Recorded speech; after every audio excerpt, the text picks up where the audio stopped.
Hello, I'm Curt Whitesell, and want to welcome you to the coolest and most informative podcast in the Westfield, Indiana area, What's Up Westfield? What's Up Westfield is a local chat fest to dig deep into politics, development, who's doing what, and anything else we can fit into 45 minutes of fun online. If you have a topic or an interest in being an amazing guest, please reach out to us, and we would love to hear your ideas. My guest today moved to Westfield from New Jersey, and during the difficult time of COVID was looking to connect. She soon realized many other women in Westfield were having similar struggles, and she started a Facebook group. Today that group has over 2,000 members, regular meetings, and it's still growing. When not hanging with the local ladies, she's a mom, wife, and a full-time professional. Please welcome Lisa Brandenburg to the podcast.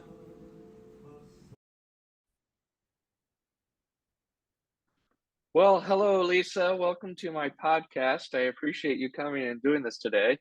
Oh, it is so nice to be here. I'm super excited and first time doing one that's recorded with me on it. So right. hopefully I won't be too embarrassing. So you'll appreciate this. Someone actually asked me to stop doing videos of me. Of you? I thought it was hilarious. Yeah, they were joking, right? They're like, "Could you just do the audio from now on?" Oh no! Well, I'm sorry to hear that. It might have been my wife, but all right. So Lisa Brandenburg, we don't know each other. No. We've been connected. We've met before, but we don't know each other much about each other. And so today, I want to learn about you and what you're doing here and things you're excited about, and just overall your engagement in Westfield as a community. So to start, why don't you tell us about who you are, where you're from, your family, stuff like that. All right. Well, thank you again for having me and being interested. And I hope your audience is interested, and I'll make it as engaging as possible. So I grew up in Brooklyn, New York. In case you haven't heard the accent, you will hear it soon.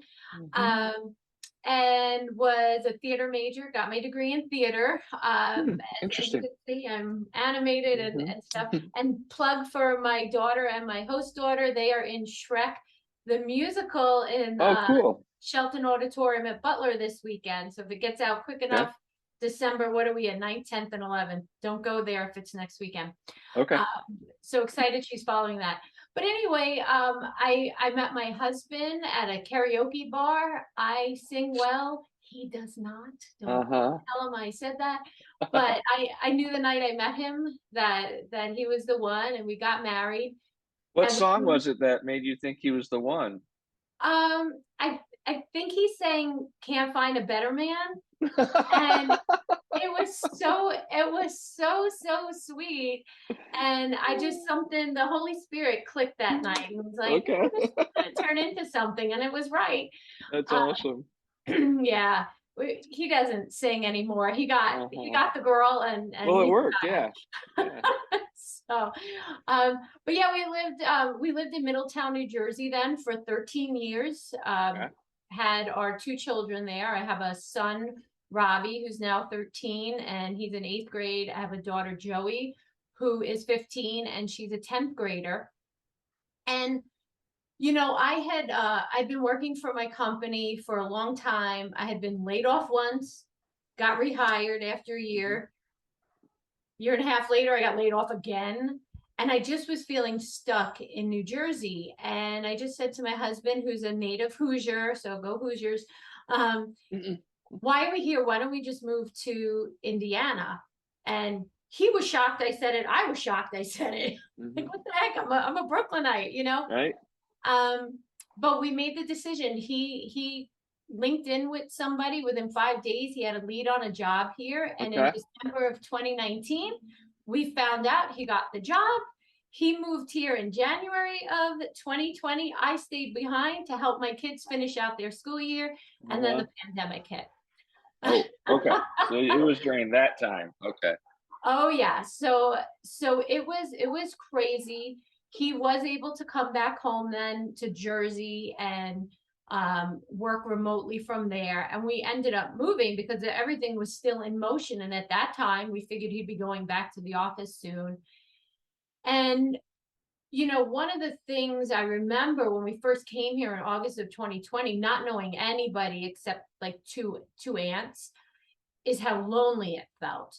And we met a couple of moms through the Westfield Indiana Moms page. Amazing page. If there's any mom out there who is not on the Westfield Indiana Moms page, you need to go there. They have resources for everything.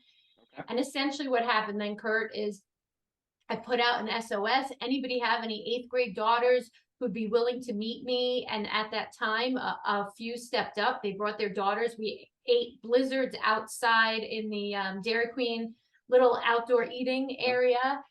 And so let's go. So you're bored, right? You got right. I mean, we're all bored. We're trying to connect. You don't know anybody, and it's the worst time to connect, obviously. Exactly. And you see that were you involved in like local pages back home or back in New Jersey? No. And my husband actually found the mom's page. He's the one that I know. He's the one that's like, Lisa, you need to join this page. This page has a lot of resources, and he was right. The women on that page are amazing. So I'm obviously not on that page, right? But a lot of pages are real noisy. So did you find that to be just a good, nice community page when you first got on it? If you're being kind when you say noisy, if you mean rude, obnoxious, trolling people, no, they don't have that on that site. I know what you're talking about, though. I've stayed away from some of those pages because I don't need that drama in my life. But what happened then on that page later on, so that was like August, and then we moved into our home. It was being built, and we met a couple of neighbors. We started feeling like, okay, we have friends, we're going to be okay. But in December, on the same page, somebody else posted, hey, I'm so tired of not having friends or fake friends. I don't remember exactly what it was. And I saw all these other women. I feel the same way. I'll go for coffee with you. And it was like this, boom, boom, boom, boom. And I said, oh my gosh, I remember what that felt like. That's amazing. Yeah, that's cool. Yeah. And so I said, you know what? No one should ever have to feel like that. And these aren't just, and I say things wrong a lot, but these aren't just moms laying around the house waiting for the world, I mean, these are busy. These are people that are used to being busy. These are productive people that COVID was forcing them to not excel. Exactly. And that's a whole nother, how COVID was handled. That's a whole nother podcast that might be for an audience. But these women, as all of us, and trust me when I tell you, in New York City, it was handled even worse. Like I literally thought if I opened my door, I was going to die. But what happened was, we were being told, you can't go out, you can't do that, you can't go that. But as I alluded to earlier with knowing that my husband that night was going to be it, like, I truly do feel the Holy Spirit, and the Holy Spirit does push me to do things. I know the Holy Spirit spit out of my mouth, we should move to Indiana, because I wouldn't have ever said that. And so I said, the risk of what's happening in the pandemic to me is not as great as the need for these women to not feel isolated, because I remember what that felt like. So I created the Facebook group Women Building Friendship in Westfield with the hope that I could do 3 events a month, 2 in person and 1 virtual for people who were too nervous to come out. So, and we're going to get to that in a minute.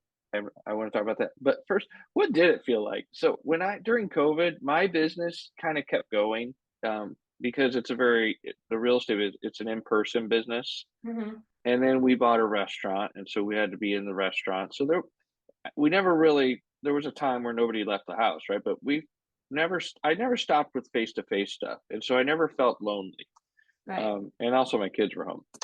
So what was it? What did it feel like? I hope I don't cry, because you take me back. You take me back to a moment in New Jersey. So the loneliness started in New Jersey, because what happened was, and I told you, like, they literally made you think you were going to die. That it was my husband, me, and my 2 children 2,000 square foot house, except for 1 hour. The 4 of us had to empty everything out ourselves because nobody would help us. On top of that, we had housing lined up with family when our house sold and then our new home wasn't built yet. Well, that came off the table, right? Okay. Because there's COVID. Yep. The hardest, most isolating thing for us, Curt, was we knew we were leaving in a matter of weeks. So like pandemic starts in March. We're now getting close to us moving in August. And it's like end of June, early July. And I haven't hugged my mom, my dad. I haven't said goodbye. And we reached a point where we said it's worth dying. Yeah, you'd had enough. Yep. We needed to hug each other. And guess what? Nobody got COVID because we hugged. Guess what? Right. Oh. And so you actually got it because you even not hugging. They said you got it no matter what. So exactly. And so when we came here, we moved into a great little rental space. It was an Airbnb, and it was such a blessing for both parties because they did it for Grand Park. So they had like this 5-bedroom house with bunk beds and different rooms, that wasn't being used because everything was canceled. Yep. The thing was, it's not really meant for long-term living. So we were there for 2 months. We didn't have cable. The Wi-Fi barely worked. Older furniture, like it just was like, oh. And what we did though, I took the opportunity, shout out to our library.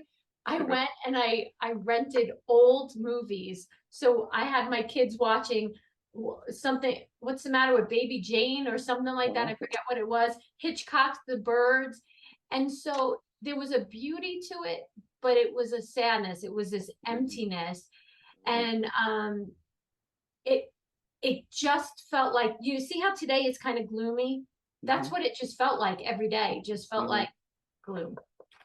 It's been interesting to hear how people and their families got creative with their time. Like you said, you figured out, well, I'm going to force my kids to watch old movies that they never would have watched those. No, and never.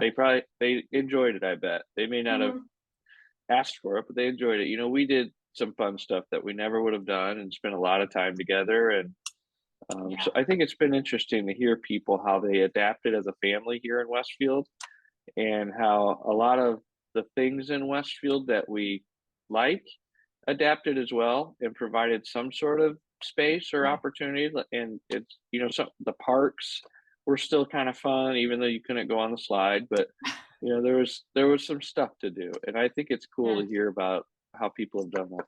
All right. So you made it through. I'll give you, wait, before you pivot, just because you actually genuinely seem interested in hearing what people did. So as I said, we had a little bit of time where we did not have a home. And so we had to get creative. We have a Wyndham timeshare. Oh, okay. We booked a week in Las Vegas. Flights were so cheap. So the 4 of us flew to Las Vegas. We stayed working on East Coast time. And then when we were done working, we logged off, and then we went and we enjoyed Vegas. I mean, and this is in July of the pandemic. We wore our masks, we sanitized, but we did everything. And then we came back into Indiana. He did have an aunt that let us crash in her bedrooms for like a couple of hours. And then we were back on the road to Nashville, Tennessee, where we had our second timeshare. No way. Okay. So that's actually when we did that, when we flew to Vegas and we were in casinos, amusement parks, water parks in Nashville, and we did game rooms and all these, and we didn't get COVID. That's what made it easier for me to say, I can be out among people, we can be safe, and people need to be among other people. Yeah. And a lot of I always joke that the dads were the sacrificial lamb that went to the grocery store during that. and somehow we, could go to the grocery store. So we would go to the grocery store and come home infected every time, and the throat would hurt and we'd have a fever. Right. Strip in the garage, burn the clothes. But we had a fist fight over milk and toilet paper, and we made it home. And so, but yeah, weird times. I don't ever want to go back to that. I do think you're a you're a pro story for timeshares. As much crap as they get, you have a great timeshare story. Although I am not the pro for the salespeople because they were deceptive and we actually had to threaten to sue them. So I'm kind of like, the product itself is great though. It was nice to have those at that time, wasn't it? Absolutely. Okay, tell me a little bit about you professionally. When you just said you worked East Coast time, you lived in Indy or in Vegas, Nashville, whatever. What do you do professionally? Right. So or did you? I am back at the company that had laid me off twice. Okay. So what I really love, like the first time I got laid off, it hit me so hard. I was like, oh my gosh, I'm such a failure.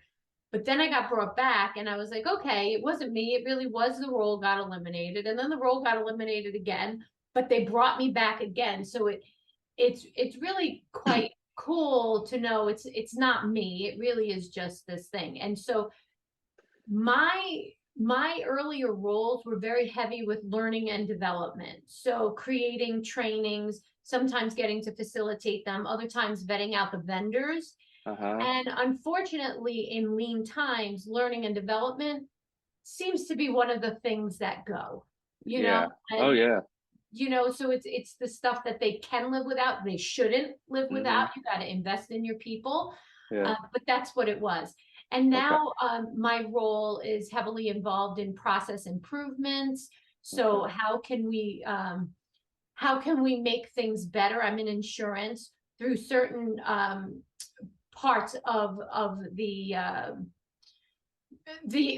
group benefits journey, like we work with group benefits. And so how do we help companies make things easier when doing the benefits? And so, again, if I'm good at my job, I may get myself laid off again, because if I improve everything, what do I need to improve? They don't need you, right? but it's quite all right. And so that's professionally what I do. And then I don't know if you want to consider volunteerism as professional. Not yet, but I do want to consider it. Okay. All right. So this explains a little bit about your Facebook. Let's get into your Facebook page, because you're on the mom's page and you're enjoying it, and you decide there's a better way to do it, or there's something better you can do from your own viewpoint. Right. So there is no way, for the record, for all you administrators of the Westfield Indiana Moms page, no, I was not trying to do that page better. That page is amazing for resources. You need to know where to go for a haircut, for pediatricians, for colonoscopies. I mean, you go there and and that last one might have been a question I did. So that page is incredible. It was really seeing that one woman post how lonely she felt. Okay. And I said, well, we need a place where women can go to find connections. And that's why I built Women Building Friendships in Westfield. Okay. Because it was meant for, like, you come here if you want to make a friend, not if you want to find the best cakes or things like that. And so it was purely relationship driven and social. Absolutely. They want to build friendships. And again, this was all like God driving me, because I am not smart enough to figure this out on my own. The premise of the page is you can only post about events that you want to go to and meet other women to make friends. Okay. And I literally tell people, I literally tell people, if you want recommendations for something, go to the mom's page. Like, I'm feeding them people. And really what that did was a couple of things. And I didn't realize, I just knew I was told, like, do it this way, Lisa, do it this way. Yeah. But as time went by, what it told me was, one, if you ask people, like if you allow people to talk about different things, the events are lost. So the whole point is to meet up at events and make friends. So that was the first thing. The second thing, and you're probably going to giggle because you realize when you talked about those other noisy Facebook pages, if I allowed someone to come on the page and say, oh, where are you going for your vaccine? Or where is your child getting vaccinated? Or where do I go? I have the sniffles. All of a sudden, 50% of the people hate you for the question. 50% of the people love you for the question. And both sets of people have already formed an opinion on you. If anybody wrote, hey, who's voting for Biden? Who's voting for Trump? There is already opinions being formed. Okay. Instead, what happened was in the beginning, we had a dinner and we were just all talking. Oh, you have kids. Oh, you do that. Oh, you do this. Oh, you do that. And probably about an hour goes by. And then the topic of vaccination came up.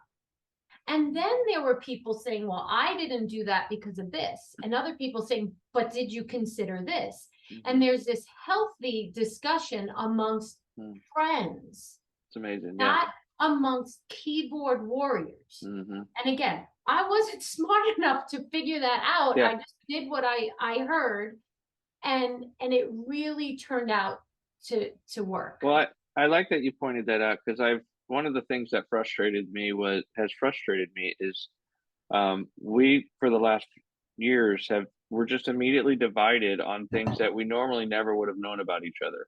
Right. And probably most of us agree on 99% of the things, and just because it's top of brain or whatever, it's become stuff we just argue about. Yeah. And so the fact that you accidentally or organically stumbled into those relationships that way and those discussions, that's pretty impressive. So what was it? So you started the page, you type in, I'm starting a group, I'm making it private. You kind of create probably a little description. How did it go the first couple weeks, months? What was the early time? So as I had said earlier, my goal was 3 events. It was going to be 2 in person and 1 virtual. And so the first in-person event, there was 5 of us at Los Agaves Mexican restaurant. And it was great. And one woman, everybody wants Mexican food, right? Well, here's the funny thing. I don't even love Mexican food. I am so bland. Like my husband laughs at me. I don't even like black pepper. The best thing, and I didn't mention her earlier, but we have a foreign exchange student from Indonesia with us right now. This girl, when we sit down for a meal, when I actually have prepared one myself, she comes out with her spicy seasoning and puts it right down. Gotta have some flavor, yeah. Right. And I hate cilantro. So we go to Los Agaves. We go to Los Agaves. There's 5 of us, have a great time. And I knew we tapped on something when this one woman said, I just moved to Westfield a couple of days ago and my husband forced me to come out.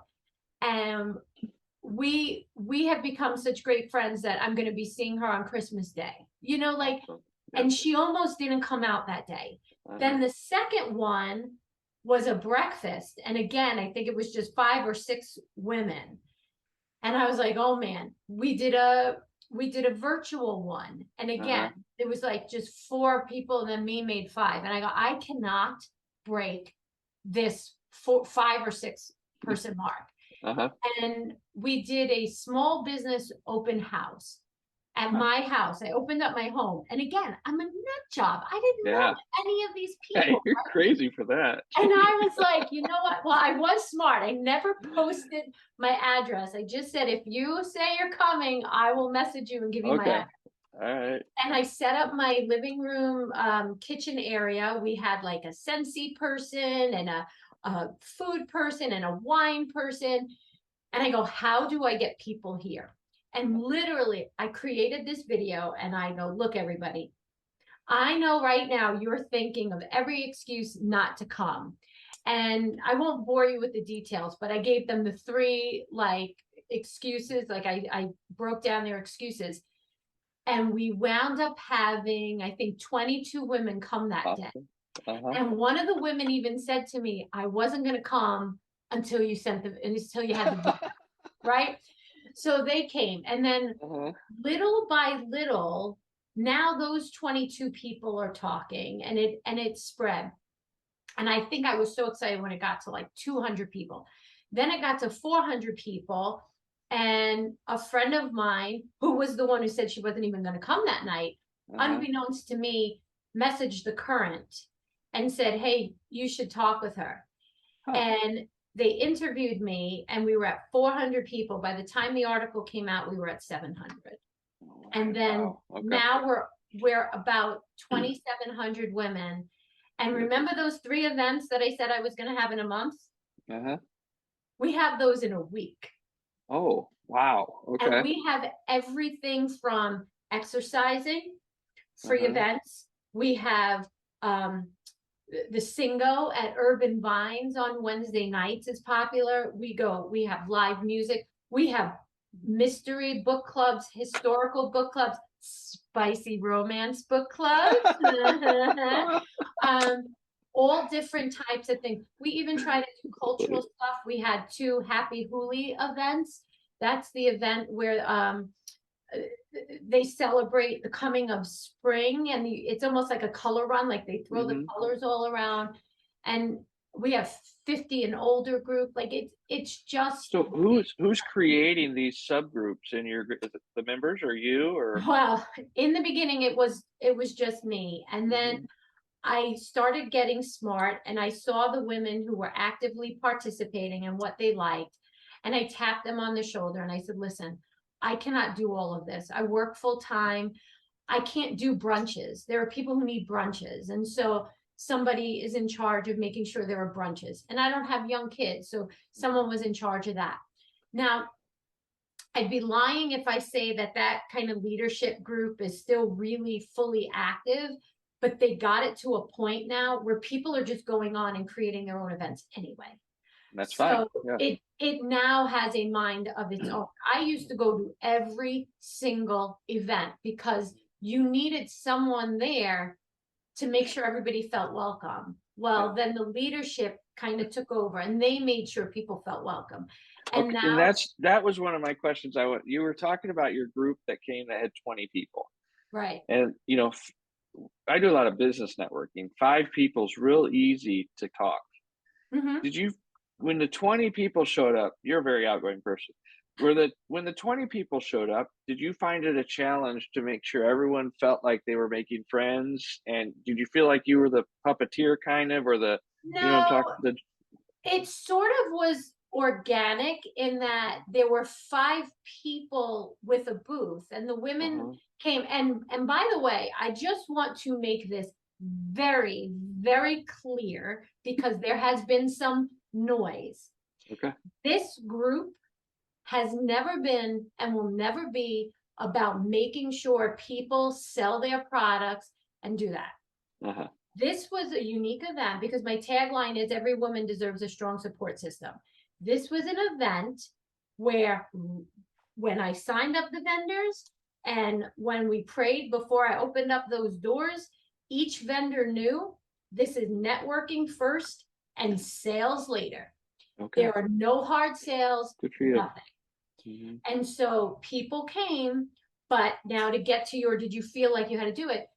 They're walking up. They knew what they were walking into. So they were talking to the person who was selling Scentsy. They were talking and drinking wine with the wine vendor. They were looking at my books. Now for me, it's actually quite funny because I had my books. I wrote a romantic comedy, but like I should have one like to hold up. I don't have one. It should be right here. So hold on one second. There we go. We're getting the book. A romantic comedy. Oh, yeah. Hold on, you're the audio version. Hopefully she's going to get the audio version. I just broke a nail doing that. So I hope I sell my book. So it's a romantic comedy called Run. Woo, okay. It's about a girl getting a little older in age and hasn't married yet and feeling that pressure. But anyway, what I was saying with that is like, I wasn't even trying to sell my book that night. It was there. I was trying to make sure that people were just talking and having a good time. And from there, it really picked up steam. So then you start growing, and you're having more groups, different groups, bigger groups, and you're giving some leadership roles to other women, which I think people bite on real quick. I'm assuming this, relating to this like my business groups. When you give people leadership roles, they bite and they really like doing that. So I'm guessing people stepped up and started helping, and then they started doing that where they felt like they could be connectors and facilitate. Did you ever form like a leadership committee or a board or anything? Yeah, it was. There was an official committee, and we had roles like game nights. You're going to do game nights, and you're going to do that. I mean, bunco. Hello, New Jersey, New York. I didn't know what the heck bunco was, and now I'm in 2 bunco. So groups. Much fun. Yeah, we did, and honestly, in the beginning, again, when things were still kind of shut down, it worked a lot better because you didn't have all these pressing priorities. Now, as I alluded to, yes, the leadership group is still there if I needed to reach out and talk to them about something, which thankfully I haven't had anything controversial lately. The last time I did, there was a controversial event that got put up, and I kind of had to make an announcement. I talked to them and I said, I'm not taking down the event because I shouldn't decide what's important for everybody else. Like, I don't want that decision-making power, because once you remove one, now I get to determine, oh, you can stay, you could stay. So that was the last time I brought them in, but really it's a volunteer type of thing. Every once in a while I might say, hey, do you think you can, create this? I haven't seen one lately, but as I said, there's so many up there right now that I think we're covered. So you're doing 3 events a week? Yeah, sometimes. Right? There was one, the Westfield and Lights. People couldn't go to that because there was a Merry Christmas party at someone's house or something. And, we do it introverts. It's called Introverts Unite. Sometimes we have that going. But it just depends. It depends on the week and what's happening. So tell me what the event looks like. So let's say the moose thing, whatever you call that thing. How does an event work?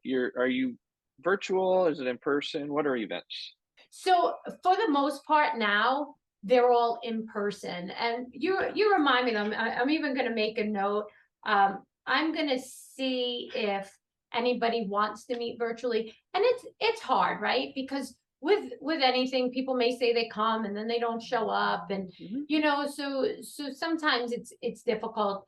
The last virtual thing I did, it was called Traumatize, but ties like TIES, like what ties us together. And I had a beautiful group of 4 women on the screen, and I was talking, and we were just sharing some experiences that they were going through, and hoping to help them. So that was a virtual event. But let's talk about this Christmas, which you're making me really sad. One, because I didn't get to attend because I was supporting my son's best friend was singing in the choir at the Westfield and Lights. Oh, okay. Yep. So instead of being in a warm, cozy house with Christmas lights, I was freezing my butt off at Grand Junction. It was cold. And I saw the pictures. Remind me, I want to tell you the pictures. But essentially, wonderful contributor to the page. She opened up her home. Apparently, she's got a moose fetish because I saw all these cute little moose figurines. And she may put out a spread, ask people to bring some stuff, bring some wine to share, and it's really like. That was an event, and she allowed spouses to come. So that's something. It first started with just women. Then we created let's have women and children events, because let's connect the women and the children as well. Then we also have done couples events. And what they don't understand a lot of times is when your women in a community are happy, it trickles to the kids. Then it trickles to the husbands. So it's really had this great snowball effect in a positive way. But anyway, they would come and then they would network and they would mingle and talk. And, so that's one type of an event. The book clubs, you read the book ahead of time. I haven't been able to join a book club because I don't read as much as I would like to because I'm too busy trying to get 10,000 steps in a day. But you read a book and then they meet at a local restaurant. We try to support our local restaurants and they talk about the books. So there's a variety of ways they work. They have pickleball. You go out and you play pickleball. It's awesome. All right. So are women that join this group, welcome to start any type of positive event? Yes. And it's funny that you said positive. So 99.9% of the time, you will see me with this great big positive attitude. I am who I am, and it's genuine. I'm not usually putting on airs. But I had just recently gotten back from a 10-day Holy Land pilgrimage to Israel with my mom. Okay. I mean, beautiful, incredible, amazing. I come home. Supposed to go to New Jersey for Thanksgiving, which we did, but then family got sick, so we couldn't really stay with them because my daughter's starring in the Shrek, and if she gets sick, the whole thing shuts down. Like, it was just, and like I was just getting so upset. I said, you know what? If I'm upset, if I can get sad, these other women are getting sad too. And so we are hosting on January 13th, which is a Friday, a potluck pity party. So we are going to be able to come and we are going to be able to vent the crap out of what we aren't enjoying in our lives. Potluck pity party. Yep. Okay. And it's going to be hosted at the Athena House. My friend Tina has like an art studio at the Athena House. It's in Carmel, but it's close enough. And we are just going to air our grievances. And then let them go, because you have to have a pity party every once in a while. It's not sustainable to be happy all the time. So you don't think it's enough? So I like that. You've created these groups. I'm guessing new friendships are being formed and they're meeting outside of the group. You don't think it's enough there? That's not enough support. Sometimes you need a place where people feel safe, or what is it that you feel like that's going to create more benefit? Well, I just think. Or is it just fun? I think it's just fun, but it's also, we have a lot of single moms in Westfield. We have a ton of transplants. I mean, there are people coming from all over. You see, I mean, hello, you're in real estate. I see your signs everywhere. Like, you see the growth, right? Yeah. And it's very hard. One of the things in New Jersey, I was there for 13 years, Curt, and I can list on half a hand the true authentic relationships I was able to make, where if I had to, like, I broke down in the middle of the night at 1 o'clock in the morning, who I know for a fact would drop everything and come. And I'm not saying that people in New Jersey weren't great people. It was just, you grew up, it was a clique. If you know, you had your friendships, you didn't need to welcome more people in. And I feel like a lot of us transplants felt that here in Westfield, especially during a pandemic.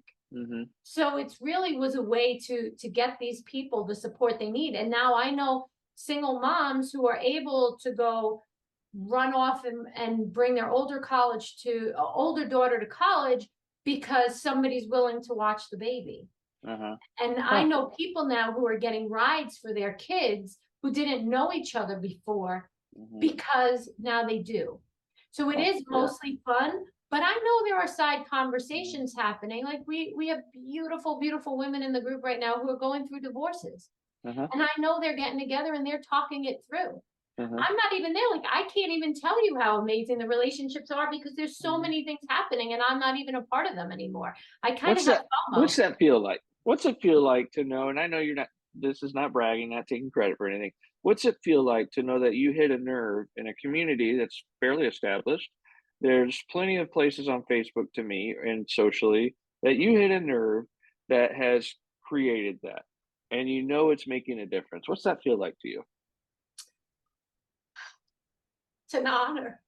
It is such a blessing that God put it on my heart. Because when I just stand back and I see what's going on, you know, one of my friends said it best. Again, going back to the one who wasn't going to come out to that open house. She listed all the things that her children are in, and she listed all the things that my kids are in. Our lives would never have intersected. And I have been so blessed to know her. She's one of my best friends now. And I will be honest, I literally had bath accessories that said it's all about me. My shower curtain, all about me, all about me, all about me. And today, I really, truly, and it kills me that you asked the question, but I know why, because you want to inspire people. Like, look what you could do. One person could do this. Yep. And I just look back and I go, oh my gosh, look at their lives changing. Look at, she went and did that for that person, and now their life is enriched. I know people who have helped each other get jobs, people who have helped each other move. I mean, these women are incredible. And I'll tell you, what's really funny, there are 4 women in the group who met through the group. 2 of them may have kind of already known each other, but they just, and I feel bad I can't give them a real plug because I don't know the complete name of it, but they have gone on a trip together, like they travel together, they go out all the time together. And what they realized is they are 4 decades. So one's in their 30s, one's 40s, 50s, and 60s. And they just started a podcast to talk about the friendship of 4 ages like that. I see you writing down. I hope it's because you want me to tell you who they are. So you get them on their podcast. And that was the funny thing. I met someone who lives in the next neighborhood that's connected to me, and we walk and we talk all the time.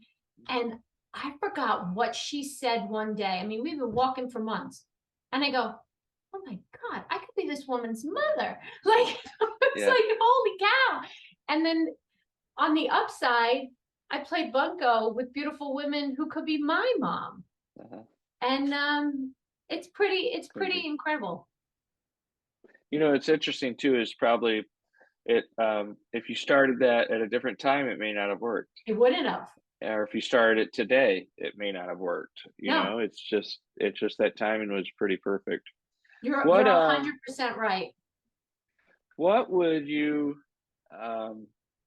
there's a lot of people that say they want to start something or have ideas, and they're just like, I don't want to do it, or they're hesitant. How do you encourage people to go try stuff like this? Well, it's kind of a tough question, because I have a tough question. I will tell you why. Because I have started things and have not finished it. For instance, the sequel to this book, I started writing before the pandemic. I am halfway through that. And I have not finished it. Okay? I have started crafts. I don't finish it.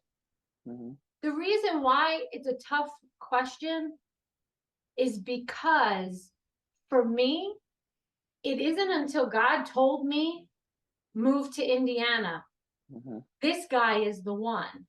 Start this Facebook page that I was able to finish what I started. And so I don't want to just blanketly tell people, go and do it, because I'm setting them up for failure. Because trust me, like with my daughter being in theater now, I'm like, I want to start a children's theater company. That ain't what God wants me to do. So I can say it all I want. I even started writing some stuff up, but until you truly feel it. And it's just like when you have relationship advice for the younger generation, like, oh, don't worry, you'll know when you know. And then you meet someone and you're like, oh, I know. But how do you encourage women to have that self-awareness and that confidence, or anyone? It's not just women, but because we're talking about your page. How do you encourage them to be paying attention to those signals, and how to be aware that, man, it's time? Yeah. Well, all I can do, Curt, is I can just share my story and for me and my life, as for me and my house, we serve the Lord. To me, that's truly the only way to have faith and confidence. And I can't just walk up to you and go, so Curt, what are your beliefs in God? Are you allowing him to talk in your life? So all I can do is share the successes that I had and let them know that it's because I allowed God to talk to me. Now, what I will say is if you're just starting on your faith journey or whatever, I was a lifelong Catholic. I knew nothing about the Bible. 7 or so years ago, I changed to the Methodist faith, started doing Bible studies. I have a room in my house. It's a closet. I don't know if you saw the movie War Room. I have a war room. If you didn't see the movie, you should see it. Every morning I go in that war room and I pray and I read part of the Bible. I have read through the Bible 2.5 times now. And so I'm in tune to it. And when you know, there truly are times that your gut is like, I shouldn't walk down that dark alley. You don't walk down the dark alley. You get those gut reactions. You hear, get out of that relationship. You know you're supposed to get out. So when you feel it so strong, so moving, I say you have to act on it. And if you're a woman, come to the friendship page, message me and let me know you need some support. And I will do my best to support you in those things and connect you to people who can. Well, you're wild. You you got me on this one. So you are great I think Westfield needs more of you. There are a lot of people doing great things in Westfield, and that's one of the reasons I do this podcast, is just to talk about people doing great things. I'm glad you were introduced. I hope you can keep doing this. What do you see as the next coming? How can people be involved with you, and where do you see your group in the next year, or what's the plan? Well, I really, so in the beginning, one of the things I really wanted to do was like a friendship cruise, get a whole bunch of women together. Let's go partying. And they could bring their spouses and kids too. You can leave them somewhere else. I would love to do big events like that. And what I really need are people who can help me do that. There are so many things I want to do, Curt. But again, not everybody has the time, the drive, the energy that I have to do those things. So, I mean, I would love to partner with other people within Westfield. Maybe it's Westfield Welcome. Maybe, it's the chamber, whatever it is, to put on bigger events that are solely for the purpose of making friendships, enhancing friendships. Because I still think there's a population we're not reaching because we're small. I mean, it's big, but it's still, relatively small. And, anybody can find me on Facebook, reach out. Would love to help in any So way. how do they get a hold of you? Go to the Women Building Friendships in Westfield Facebook group. Look, they can just message you through there. You can message me through there, Lisa Brandenburg. I don't know if you could put a link. I don't want to put I'll put a link in there for sure. Not giving out my cell phone until I know you. Your home address. You let people come over, let strangers come over. Oh my gosh. I'll link it up for sure. I'll get you linked up. I have a ton of notes. I could do another podcast with you about everything else you talk about. I would love to. We didn't even get to the volunteering, and that's totally fine. It's been wonderful, and the one thing I would say, if I can just offer this to everyone, most people, as they say, will see me my happy, cheerful, authentic self. It is okay for you to have a pity party when you need to. But women, we are strong and we need to put our pants back up. And if we're in a situation that we're not happy with, we need to go get the support that we can to get out of that situation. And every woman does deserve a strong support system. May not be through my group, may just be through me. But let's help each other, because when we raise each other up, we all succeed. I love it. Well, thank you very much for coming on. I appreciate it, and it'll be fun to watch this thing grow that you're doing. Well, I'm happy to see. I mean, we would love help in trying to get a men's group growing. My husband started something, but men are just they're different. Difficult bunch. Yes, Difficult they bunch. are. All right. Well, thank you so much, and thank you everybody for watching. Yep. Have a great day. You